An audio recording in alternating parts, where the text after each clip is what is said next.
Hello les amis, bienvenue sur ma vidéo YouTube. Aujourd'hui, je vais vous expliquer, vous partager mes quelques conseils pour vous aider à mieux ressentir vos fessiers lors de vos entraînements. Donc peut-être que vous ne sentez rien, peut-être que vous avez du mal à contracter les fessiers, peut-être que c'est compliqué pour vous. Donc voilà, je me prépare à vous partager mes quelques conseils qui pourraient vous aider. C'est parti. Alors, premièrement, ce qu'il faut savoir, c'est que, je vous en ai déjà parlé plusieurs fois dans le passé, de l'activation des fessiers. Donc, avant de commencer une séance d'entraînement, il faut bien activer ces fessiers. Ça veut dire quoi? Ça veut dire les échauffer. Comment est-ce que vous pouvez échauffer vos fessiers? En faisant le pont, en travaillant avec les élastiques, en faisant des kickbacks, en faisant des donkey kicks, en faisant plusieurs variations du pont, le frog, avec les jambes loin éloignées, les jambes tout près, etc. Donc là, c'est la manière dont vous pouvez activer vos fessiers. Hyper important. Ça va vous aider comme ceci, lorsque vous allez vous entraîner, à pouvoir avoir une meilleure connexion au niveau des muscles fessiers et pouvoir ainsi sentir davantage que ça travaille. Soit vous allez pouvoir plus facilement contracter les fessiers ou bien alors vous allez pouvoir plus facilement ressentir également la douleur musculaire ou voir les deux. Donc ça c'est le premier truc. Deuxième truc que vous pouvez aussi faire, donc si vous avez testé ça et que ça ne va toujours pas, alors vous rajoutez également les étirements des adducteurs.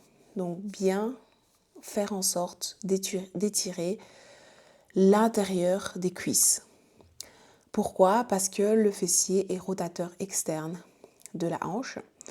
Et si vous avez trop de tension au niveau intérieur de la hanche, du coup, vous aurez un gros souci pour pouvoir avoir un vrai résultat au niveau des fessiers. À savoir que tout l'entraînement, vous allez vraiment le ressentir plus au niveau de l'intérieur des cuisses, au niveau des cuisses qu'au niveau des fessiers. Tout simplement parce que vous avez trop de tension à ce niveau-là.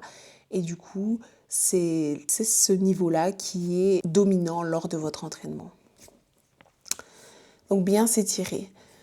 S'étirer également les cuisses. Si vous sentez que juste l'intérieur des cuisses, ça ne suffit pas, étirez les cuisses. Prenez le temps de vous étirer parce qu'il y en a qui s'étirent en 1 seconde. 1 minute par côté pour chaque cuisse. Au moins 3 exercices. Donc ça vous fait en tout 3 minutes minimum. Et moi, je vous conseillerais de le faire 3 fois. Donc du coup, vous êtes à 3 minutes. Généralement, ce que moi je conseille, ce que moi je fais, c'est 10 minutes d'étirement avant ma séance. Non seulement pour ne pas me blesser, et aussi pour libérer les tensions musculaires qui pourraient me freiner lors des exercices que je vais faire durant ma séance. Personnellement, je préfère faire ça et perdre un petit peu en performance parce qu'on dit que s'étirer avant une séance, ça nous fait perdre en performance. Mais c'est tellement minime que vous allez peut-être perdre un petit peu en performance, mais au moins votre séance sera efficace parce que vous allez ne pas vous blesser et aussi ressentir correctement les muscles si c'est nécessaire.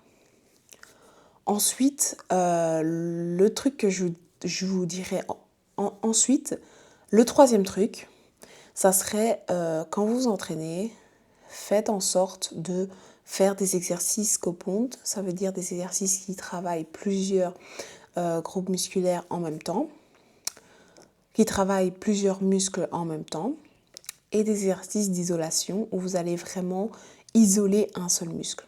Ça veut dire par exemple, moi généralement je ne fais pas plus de 6 exercices par séance et c'est ce que je conseille également. Généralement je suis à 4 exercices parce que j'ai pas énormément de temps à la salle. Donc si vous restez 1 heure à la salle, je vous conseille de faire vos 10 minutes, voire 15 minutes d'étirement, de mobilisation et d'étirement et d'activation. Et puis ensuite, on enchaîne avec les exercices. 45 minutes, en gros, juste d'exercice. 2 premiers exos qui travaillent plusieurs muscles en même temps. Exemple, hip thrust, deadlift, hip thrust RDL.